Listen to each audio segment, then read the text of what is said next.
Selamat datang di channel kami. Pada video kali ini kita akan menjelajahi peristiwa penting dalam sejarah yang menjadi pemicu terjadinya Perang Salib pertama, yaitu pertempuran Manzikert pada tahun 1071. Mari kita simak bagaimana peristiwa ini mengubah landscape geopolitik pada masa itu dan membawa dampak jangka panjang. Pertempuran Manzikert terjadi pada tanggal 26 Agustus 1071, di mana Kekaisaran Bizantium melawan Kesultanan Seljuk. Kekalahan Bizantium menjadi salah satu pemicu gerakan dalam Perang Salib pertama. Perang Salib pertama kali dicetuskan oleh Paus Urbanus II untuk merebut Tanah Suci. Akhir dari sejarah Perang Salib pertama berhasilnya para tentara salib merebut kota Yerusalem. Bagaimana peristiwa di Manzikert mengubah landscape geopolitik pada era tersebut? Apakah pertempuran tersebut benar-benar penting bagi gerakan Perang Salib di kemudian hari? Pertempuran Manzikert, di mana Bizantium berada di bawah Kaisar Romanus IV, Diogenesis, dikalahkan oleh bangsa Turki Seljuk dipimpin oleh Sultan Alp Arslan. Hal ini diikuti oleh penaklukan Seljuk di sebagian besar Anatolia dan menandai awal dari berakhirnya Kekaisaran Bizantium sebagai negara yang layak secara militer. Didorong oleh serangan Seljuk dan serangan ke Anatolia yang dikuasai Bizantium, Romanus mengumpulkan pasukan besar untuk membangun kembali keamanan perbatasan timur Kekaisaran Bizantium di sana. Pada tahun 1071, ia memimpin pasukan ini ke beberapa bagian Armenia yang dikuasai Turki.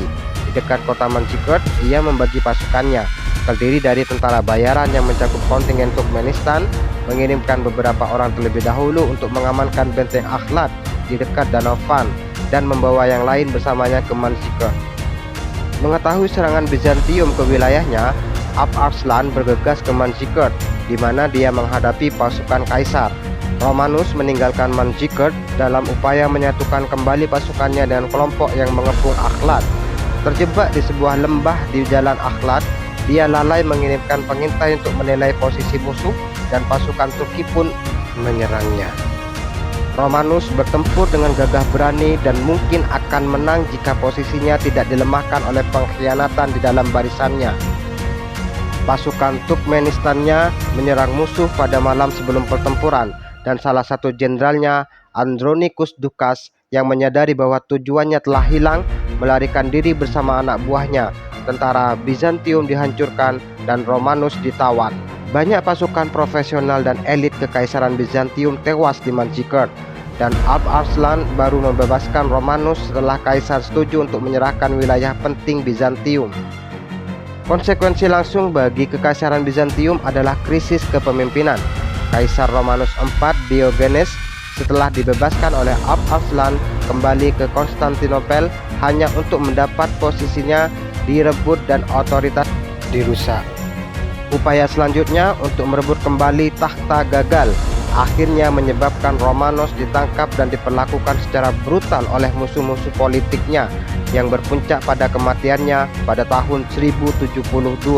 Kekosongan kekuasaan dan perselisihan internal setelah jatuhnya Romanus menjerumuskan Kekaisaran Bizantium ke dalam periode ketidakstabilan. Beberapa pemberontakan militer dan perang saudara pun terjadi, melemahkan kemampuan kekaisaran untuk mempertahankan wilayah. Kekacauan ini sangat kontras dengan konsolidasi kekuasaan Turki Seljuk di bawah pemerintahan Alp Arslan, kemudian penggantinya Malik Shah I.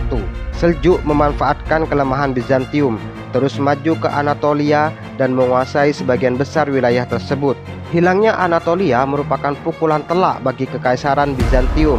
Anatolia pernah menjadi jantung kekaisaran, sumber tenaga kerja, dan sumber daya yang penting.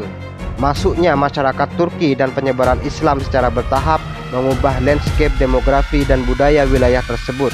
Selain itu, melemahnya kendali Bizantium di Mediterania Timur membuka pintu bagi kekuatan lain untuk bangkit.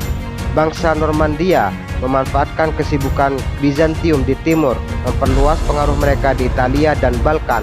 Dalam jangka panjang, pergeseran perimbangan kekuatan berkontribusi terhadap terjadinya Perang Salib, seiring upaya Kristen Barat untuk merespon dinamika perubahan di timur. Bagi bangsa Turki Seljuk, kemenangan di Manzikert merupakan batu loncatan menuju kekuasaan dan pengaruh yang lebih besar. Hal ini menandai kemunculan mereka sebagai kekuatan dominan di Timur Tengah yang mengarah pada berdirinya Kesultanan Rum. Kemenangan ini juga mendongkrak pamor dinasti Seljuk dan Islam di wilayah tersebut, serta mempengaruhi landscape politik dan agama selama berabad-abad. Terakhir, kekalahan Kekaisaran Bizantium di Manzikert menjadi faktor penting yang mendorong Kaisar Bizantium, Alexios I Komnenos, mencari bantuan militer dari Eropa Barat. Kombinasi dari permohonan bantuan Kekaisaran Bizantium, keinginan untuk membantu sesama umat Kristen, dan motivasi agama dan politik kaum bangsawan Eropa bersatu untuk memicu seruan Perang Salib Pertama. Hal ini membuat Kekaisaran Bizantium yang melemah pada akhirnya berujung pada terjadinya Perang Salib Pertama.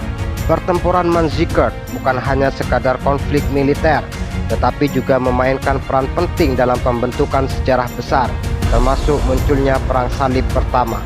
Terima kasih telah menyimak video ini. Jangan lupa like, share, dan subscribe untuk konten sejarah lebih lanjut. Sampai jumpa di video berikutnya.